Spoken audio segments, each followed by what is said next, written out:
শীত মানেই পিঠে পুলি, আর আমার মনে হয় না এমন কেউ নাই যে পিঠা খেতে ভালোবাসে না। তো পিঠে সবারই পছন্দ, কম বেশি কেউ কম। আসসালামু আলাইকুম প্রিয়ন, কেমন আছেন সবাই? আশা করি আল্লাহর রহমতে ভালো আছেন, আমরাও আলহামদুলিল্লাহ ভালো আছি। তো আমি এখানে একটা প্যানে দিয়ে দিলাম 1.5 কাপ পানি, আর এখানে দিয়ে দিচ্ছি পরিমাণ মতো লবণ, আর আমি এখানে 1 চা চামচ চিনি দিয়েছি, এটা চাইলে স্কিপ করতে পারেন। তো পানিটা যখন টকবক করে ফুটে আসবে তখন আমি এখানে দিয়ে দিচ্ছি 2 কাপ আটা। তো এখানে আপনারা চাইলে আটা ময়দা বা এটা চালের যে আটা হয়, চালের গুঁড়ি, সেটা দিয়েও করতে পারেন। তো তারপরে কিন্তু আমি আটাটা ভালো করে নেড়ে চেড়ে পানিটা শুকিয়ে সেদ্ধ করে নিয়েছি। তো তারপরে এই যে আমি এটা নামিয়ে কিছুক্ষণ মথে নিয়েছি। তারপরে যে দেখুন আমি এখানে এখন এটা তেল দিয়ে মথে নিব। আর এই কাইটা কিন্তু আপনারা তেল দিয়েই মথে নেবেন। এটা যতটা ভালো মথা হবে পিঠাটা কিন্তু ততটাই সফট হবে এবং খুব সুন্দর ভিজবে। ভাজতে তেলে ফুলে উঠবে এবং দুধে যখন ভেজাবেন পিঠাটাও খুব সুন্দর পল্ল পল্ল হয়ে ভিজবে।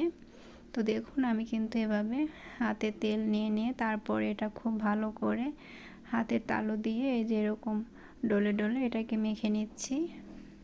এই কাইটা কিন্তু খুব ভালো করে মেখে একটা সফট একটা ডো তৈরি করে নিতে হবে। পিঠাটা যদি আপনারা পারফেক্ট চান তাহলে কিন্তু এই কাইটাই ভালো করে মথে নিতে হবে, আর এটা কিন্তু তেল দিয়েই মথে নিতে হবে, নাহলে কিন্তু পিঠাটা ফুলবে না, ভিজবে না। দুধে যখন ভিজাবেন পিঠাটা কিন্তু শক্ত চিটকি হয়ে থাকবে। তো তারপরে আমি এখানে একটা ডিম ভেঙে নিয়েছি। তো আমার আটার পরিমাণ অনুযায়ী আমি এখানে একটা ডিম নিয়েছি। আপনারা চাইলে এখানে ডিম আরও বেশিও দিতে পারেন, বা আপনাদের পছন্দ অনুযায়ী আপনারা কতটা আটা নেবেন সেই অনুযায়ীও দিতে পারেন। আর এখানেও আপনারা চাইলে 2টো ডিমও দিতে পারেন, কিন্তু আমার এখানে একটা ডিমই যথেষ্ট। আর ডিমটা দিয়ে আপনারা ভয় পাওয়ার কিছুই নেই। দেখতে পাচ্ছেন যে এটা খুব চিটচিটে হয়ে গেছে একেবারে।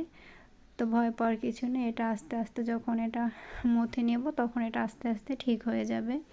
তো এখানে আমি এখন যেহেতু এটা একটু নরম আছে আমি এখানে নিয়েছি বিস্কিট। তো এখানে আপনারা প্যাকেটের যে বিস্কুটটা থাকে এনার্জি বা অন্য যে বিস্কুট, ওগুলো দিলেই ভালো হয়। তো আমার কাছে ওগুলো ছিল না, যার কারণে আমি যে বেকারি বিস্কুটগুলোই দিয়ে দিচ্ছি। তো এখানে আমার 2টা বিস্কুটই নিয়েছি, 2টা বিস্কুটই হয়ে গেছে। তো বিস্কুটটা আমি হাত দিয়ে একটু গুঁড়ো করে নিয়ে নিচ্ছি। তো দেখুন বিস্কুটটা হাত দিয়ে গুঁড়ো করে যখন আমি এটা মথে নিচ্ছি এটা কিন্তু আস্তে আস্তে ঠিক হয়ে আসছে। আর তারপরে কিন্তু আমি আবারও হাতে তেল মেখে এটাকে ভালো করে আরও কিছুক্ষণ মথে নিচ্ছি। তো আপনারা ভিডিওটা স্কিপ না করে সম্পূর্ণ ভিডিওটা দেখতে থাকুন, আশা করি আপনাদের কাছে একটু হলেও ভালো লাগবে। আর ভালো লাগলে অবশ্যই একটা লাইক দিতে ভুলবেন না। আর ভিডিওটা যদি স্কিপ করে দেখেন তাহলে কিন্তু আপনারা পারফেক্ট পিঠাটা বানাতে পারবেন না।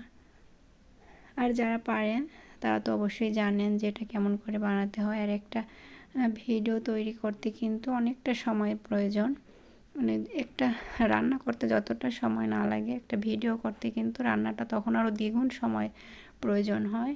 তো দয়া করে আপনারা ভিডিওটা স্কিপ করবেন না, একটা ভিডিওর কারণে কিন্তু রান্নাটা আরও অনেক সময় বেড়ে যায়। তো তাই আপনারা চেষ্টা করবেন একটু সম্পূর্ণ ভিডিওটা ধৈর্য সহকারে দেখার জন্য।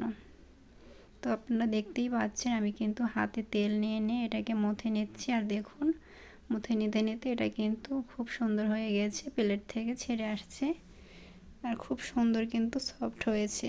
তো আমি এখানে কিছু সস বা ফর্মুলা যেটাই বলেন সেগুলো নিয়েছি। তো ওগুলো কিন্তু মাটির তৈরি, আমার বোন বানিয়েছিল, এটা অনেক বছরের।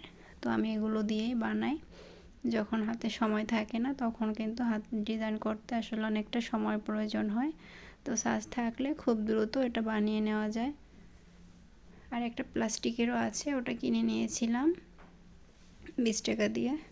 তো এই তো দেখুন আমি কিন্তু এরকম করে বল করে নিয়েছি, কিছু গোল করে এরকম করে নিলে পিঠাটা বানাতে খুবই সহজ হয়। তো যার কারণে এটা আমি গোল করে নিচ্ছি।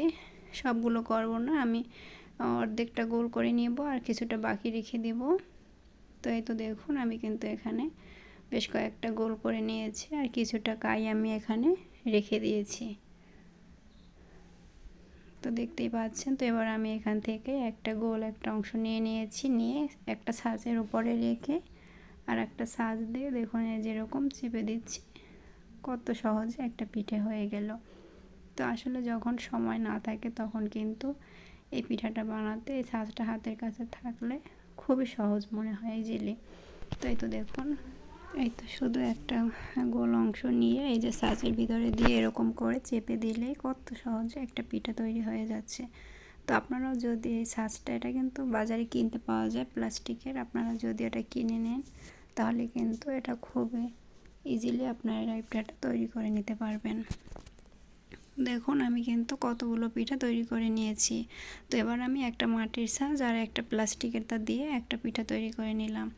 তো এই তো দেখুন আমি অনেকগুলোই পিঠা তৈরি করে নিয়েছি।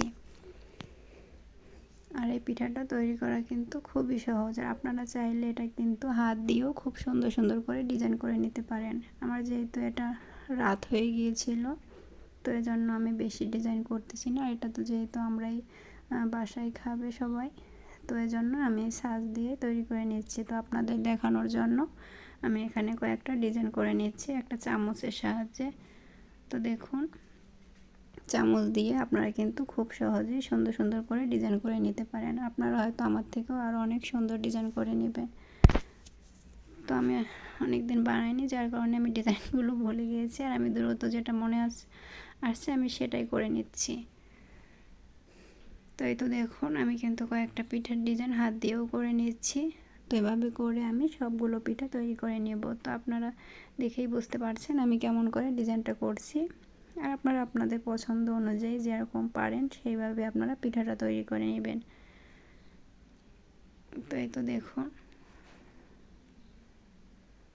তো পিঠাগুলো আমি এভাবে করে সবগুলো পিঠা তৈরি করে নেব।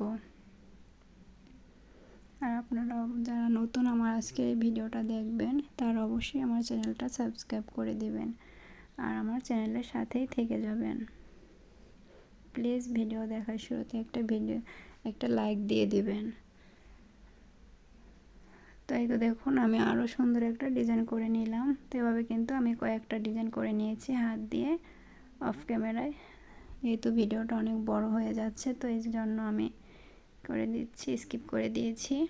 তো এই তো আমার সবগুলো পিঠা তৈরি হয়ে গেছে, এই যে কয়েকটা, এই যে এবার আমি পিঠাগুলো ভাজতে চলে যাব। এই যে আমার এতগুলো পিঠা হয়েছে। তো এবার আমি আগে থেকে চুলায় একটা কড়াই বসিয়ে এতে আমি পরিমাণ মতো তেল দিয়ে দিয়েছি। তো তেলটা গরম হলে আমি এই যে পিঠাগুলো একে একে দিয়ে দেব। আর তেলটা কিন্তু বেশি গরম করতে হবে না, দেখতেই পাচ্ছেন কেমন গরম হয়েছে। তো যখন একটু গরম হয়ে আসবে তখন আমি এখানে পিঠেগুলো একে একে দিয়ে দেব। আর পিঠাগুলো দিয়ে কিন্তু চুলার আঁচটা একেবারেই কমিয়ে দেবেন না,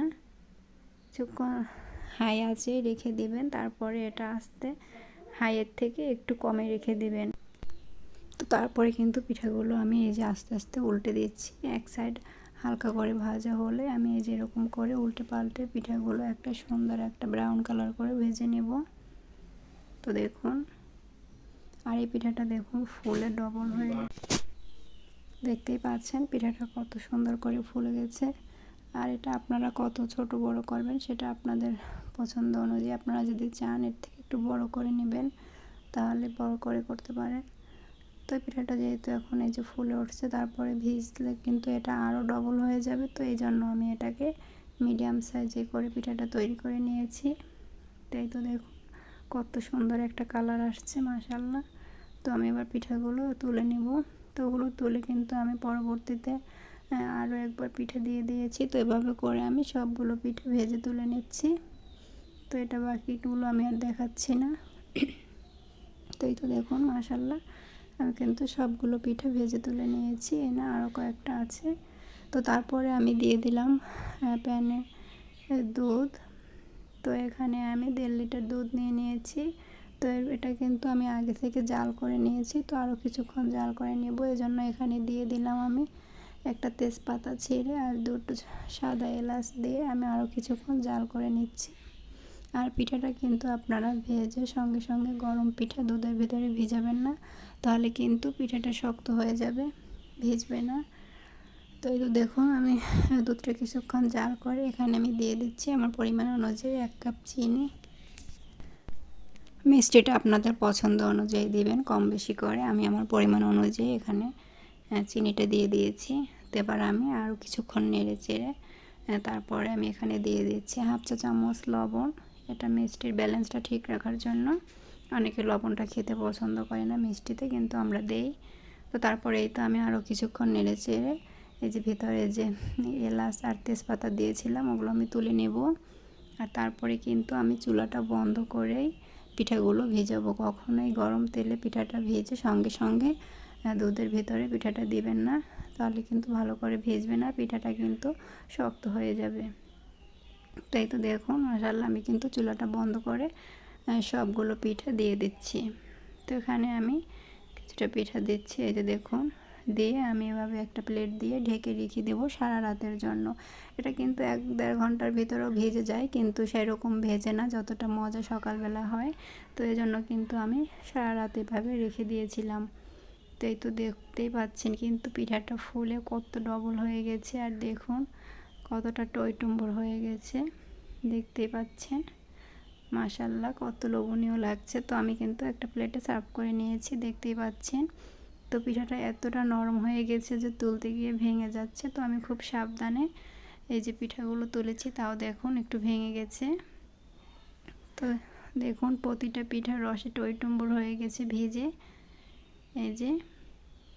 আর পিঠাগুলো কিন্তু যতটা ভাজা সুন্দর হবে, ভাজতে গেলে ফুলে গেলে তারপরেই কিন্তু পিঠাটা দুধে এরকম টইটুম্বর হয়ে ভিজবে। তো এই তো দেখুন, তো আমি একটা পিঠা আপনাদের কেটে দেখিয়ে দিব যে ভিতরটাও কতটা সুন্দর হয়েছে। তাই তো দেখুন আমি একটা কাঁটা চামচ দিয়ে কেটে নিচ্ছি।